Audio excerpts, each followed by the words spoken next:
What the hell's going on, people? This is Periodic, and you see the title of the video. We are jumping back into Dragonball Z Dokkan Battle in order to answer the age-old question. Should you spend stones or skip the Strength Dokkan Festival Boujack banner? I shut it down wherever power is stored. Being real is in the past, watching cowards get on.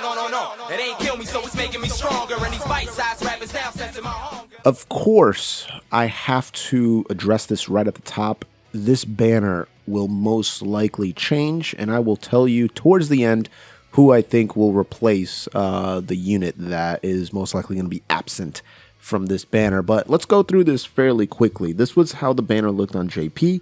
If we scroll down a little bit, we have obviously the new Strength Boujack, the new Tech Zangia, Tech Transforming Trunks, AGL Transforming Bardock, AGL Transforming Android 13, Intelligence Transforming Future Gohan, and the Physical Super Saiyan Future Gohan. Right off the bat, let's just point out that this Dokkan Festival will indeed have tickets. It's been confirmed. It is in the game right now. Obviously, you can't see it, but the assets are in there. And you notice that this is valid until March 17th, 2021. What an interesting date. Almost like it's a day before Saiyan Day. Very interesting. So that's going to put a thought in the back of your head. So please make sure you tuck that away. Now, let's go through every single one of these characters, kind of discuss their value, and then make the decision whether you should spend stones or skip. So, first up is the Physical Future Super Saiyan Gohan. I'll tell you this right now, this guy is pretty boring unless if you put him next to the Intelligence Future Gohan. He doesn't do much unless if you're next to that Intelligence Future Gohan, because he doesn't link well with a lot of different characters, simply because he has some Gohan links, like On the Family, you know, Super Saiyan, Prepare for Battle, but then he's got things like Dismal Future, which you're not going to see unless if you're taking a look at like Future Trunks, androids, you know, Goku Black's, characters like that, right? So the best linking partner for him is the Intelligence Transforming Gohan. Simple as that. And not to mention, you know, everything that he does will boost up at that point alongside that Intelligence Future Gohan. So 100% attack, raises defense by up to 100%. When you have less HP remaining, you have less defense. When you have less HP remaining, you have a greater defensive boost, but you do gain damage reduction every turn. So that goes up to 50%. So after 5 turns, you have 50% damage reduction, which is not bad, right? And then if you take a look at the links, Golden Warrior, 1 key, enemy loses 10% defense. All in the Family, 20% defense. Super Saiyan, 15% attack. Experienced Fighters, 15% attack. Dismal Future, 2 key, 5% crit, which is great on a physical unit. Prepared for Battle, 2 key, 5% attack and defense, and then that 20% attack bonus on Fierce Battle. He's also raising his attack and defense for 1 turn, does immense damage. This is never a huge deal because it's just a 30% increase. It is better than nothing, don't get me wrong, but it's not massive, all right? So this guy is good alongside that Gohan. If you're not putting him alongside that Intelligence Gohan, I probably wouldn't bring him along to any team, to be quite honest. Speaking about that Intelligence Transforming Gohan, this guy is a very solid unit who can do consistent damage and is great defensively. So first off, let's talk about him in his non-transformed state. So he is a Bonded Master and Disciple in Hybrid Saiyan's lead. He greatly raises his defense for that 1 turn, does immense damage. So this is nice because it's a 50% increase. So that's very, very good. Good defensively when he gets his super attack off. 100% attack and defense, and then he reduces damage by 58% when his HP drops below 58%. So that's an almost 60% damage reduction if you drop below 60%, almost 60% HP, right? It's very similar to the Physical Kale, who has that, 60% damage reduction for 6 turns or 7 turns, whatever it is. Bonder, Master, and Disciple, allies get 1 key and 30% attack and defense. And if we take a look at the category here, you actually have some pretty decent units. Obviously, obviously the strength Whis, this tech Super Saiyan Trunks, this physical Goku is fantastic. Obviously the Gohan and Piccolo from the 6-year anniversary. You have some great LRs on here. The new Master Roshi. You have the new Vegeta, the Super Saiyan 2 Gohan, which is insane. The LR Gohan here. And then a decent size category here, right? Physical Beerus is on there, physical Piccolo. Like, this is actually a pretty good category. Vados is there, you know. Not bad, with plenty of Vegetas and Gohans and Trunks and things of that nature. So a solid unit, you know, to be buffing, or solid units to be buffing. Now, his transformation condition, I'm not a fan of. I'm not a fan of transformations that require certain characters. Case in point, LR Android, or LR Agl Gohan, right? That needs androids or needs that 16. So this guy transforms when HP is 58% or more, 4th turn, but needs a Trunks on the team. Cannot be Kid Trunks, cannot be GT Trunks. I don't like that. I really don't like that. It's too limited. There's certain teams, for example, if we go back to the Bond of Master and Disciple, okay, let's just say you have him as lead, right? You have him as lead, you have LR Agl Gohan, you have Super Saiyan 2 Gohan, all right, you got 3 units right there, boom. Let's just say we're in the 6-year anniversary and you have the Vegeta here. Now you want some Vegetas to be able to link up, preferably, you know, Super Saiyan Blue Vegetas, so maybe you have somebody like this, maybe you have somebody like that. You can even potentially put the Kaioken Goku because he links very well, since he has like a lot of tournament power links and things of that nature.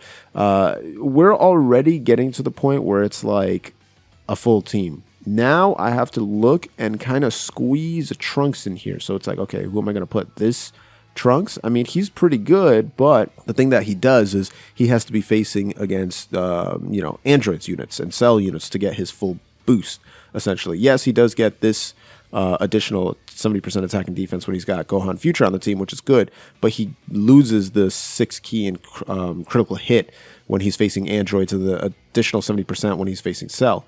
Who else? What other Trunks are we going to put? This Transforming Trunks? Potentially. I'm a big fan of this Transforming Trunks, actually. But again, it loses a spot for someone like a Vados, a random Vados that you want to put on the team, or a random Whis that you want to put on the team to be able to buff everybody up. So that's what that's where I emphasize that I'm not a huge fan of that Trunks. But let's just say if you are able to get that Trunks on your team and the man transforms, he's fantastic here. He's stacking attack now, 100% attack, almost 68 or almost 60% damage reduction, still being a support, which I love, but it's only for people attacking the same turn, which is still fine, because the majority of units that transform that have a a support in their non-transform state lose it in their transform state. And then he does a guaranteed additional attack when he faces off against androids. So very, very good unit here. Let's move next to the Android 13. Again, excuse me, very similar to the Transforming Gohan. I feel like they followed a pattern with like the Strength Cooler and stuff like that. So immense damage, greatly lowers defense, which I like, and then medium chance of stunning, which is 30% for 2 turns, which is very, very good. And then good passive, attack and defense 130. Androids get 2 key, 30% attack and defense, and this is massive. Attacks guaranteed to hit. So no more troll events that dodge every single one of your attacks, your supers. This dude is guaranteed to hit. He is a fantastic, fantastic card. Now, he does need androids on his team. He needs at least 2 androids on his team. 5th turn of battle, he will be able to transform. Now, this is not a bad requirement because, let's just put it like this. You're always going to have this character on androids teams. Always. Unless if you're randomly putting him on a transformation boost or like a movie boss's team, you're always going to have him next to androids, whether it's on the androids team or the artificial life forms or power absorption. You know, you're always going to have this man on an android team, or you're going to have him with android allies. So this is not going to be a hard thing to do. I ranted about the Trunks, but again, that's just one character. This is any android in the game, which is very good. And once he transforms, he gets extremely strong, but he no longer supports, which is a little annoying. So immense damage, massively lowers defense, which is an 80% debuff, still has that medium chance to stun, 3 key, still has 130% attack and defense, but if you have a ton of target Goku allies on the team, then 13% attack and defense per, which is very good. Still guaranteed to hit his attacks, and he disables enemies' guard. So he essentially has Strength LRUI Goku's super attack effect in his passive. And if he's facing Goku, critical hit. So very, very, very strong. Next up, Agl Bardock. Great card. I'm actually almost done with his level 10 links. Revenge, low-class warrior. Neither are particularly great of a category, honestly. Stacks defense, immense damage. 120% attack defense, so just 10% less than the AGL 13. Additional 10% attack per low-class warrior allies on the team. I wouldn't really hunt for this because low-class warrior is still not a great category. You could potentially put him on a team with no one. All right, so it's going to be very hard to get that 10% bonus. That caps at 50%. The great thing is his attacks are effective against all types when he's facing Wicked Bloodline. So any Frieza, any Cooler, any Frost, King Cold, whatever. His transformation is very easy. Can be activated from the 4th turn from the start of battle. So not hard at all. It's very similar to the Physical Broly, I believe, 4th turn. Or you can do it turn 1 if you're facing off against a Wicked Bloodline. So this guy is great to go up against like the Frieza in the Ultimate Clash or whatever. So when you transform, which again is super easy, now he loses the stacking, but raises attack and defense for that 1 turn and greatly lowers defense. Okay, so 50% debuff, not as good. But now he's at 180% attack, 100% defense. Attacks effective against all types when facing extreme enemies, not just Wicked Bloodline, but all extreme enemies. So any villain, his attack is going to be effective. 3 key, chance of performing a crit and dodging increases by 18%. That's pretty wild. So he just gains an 18% crit boost and 18% dodge. So that's like almost maxing out your hidden potential, right? He also reduces damage by 18% for 5 turns. And then he launches an additional attack and has a 50% chance to crit if he's facing Wicked Bloodline. So very good. And then he guaranteed launches an additional attack, which has a 50% chance of becoming a super. And it's a guaranteed crit when he's facing Wicked Bloodline. So those freezes, those coolers, things like that. So fantastic. Now, let's move on to the unit who I think will be replacing Tech Transforming Gohan. That is Physical Beerus. Physical Beerus hasn't been on a banner for about 4 months now, I believe. And that could potentially be the time frame that they use to bring him back. So, Exploding Rage, Realm of Gods, he stacks attack, greatly lowers defense, 100% defense, 150% attack when performing a super. And then if he gets hit in the same, like if he gets hit first, he will give himself an additional 70% attack and defense, which is calculated separately. So if we go down, it actually boosts him up to 240% defense, which is pretty crazy. And then he will randomly change key spheres of a certain type to rainbow if he's facing a Realm of God enemy, which is actually a pretty decent sized list. So essentially, you want this guy to get hit first, and then he will do a lot of damage, and every turn he will keep doing more and more damage since he's stacking attack. Not to mention, he does have an active skill. Again, very easy, right? Very, very easy. Your HP has to be 70% or less, and it has to be the 4th turn of battle. All right, not bad at all. And simply, he can no longer be dodged. He's guaranteed to hit.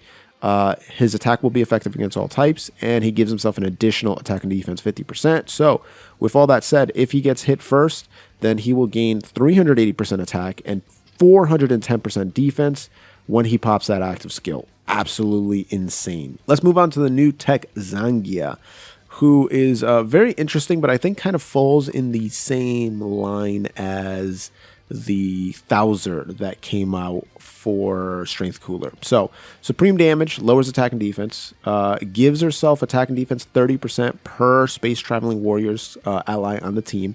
And Space Traveling Warriors is actually a very good category. So if we take a look at all the LRs, Turles, Frieza, the new Extreme Z Awakened Frieza, well, the old Extreme Z Awakened Frieza, but you know what I mean, Baby, Vegeta Nappa, whatever, Jiren, Beerus, you know, all those characters. And then look at this big list of units that we have on here. If we scroll down to the intelligence units, Vados, the new Topo, the Int Frieza, you know, you have Cooler on there, the God Topo, which is spectacular, Strength Whis, you know, you have actually a decent amount of characters on this particular category. So very, very good.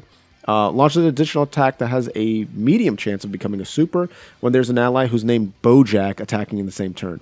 Attacked enemies, attack and defense minus 20%, recovers 10% HP at the start of turn. So this is one of those units where the passive is very wordy and it looks like it does a lot. And it does.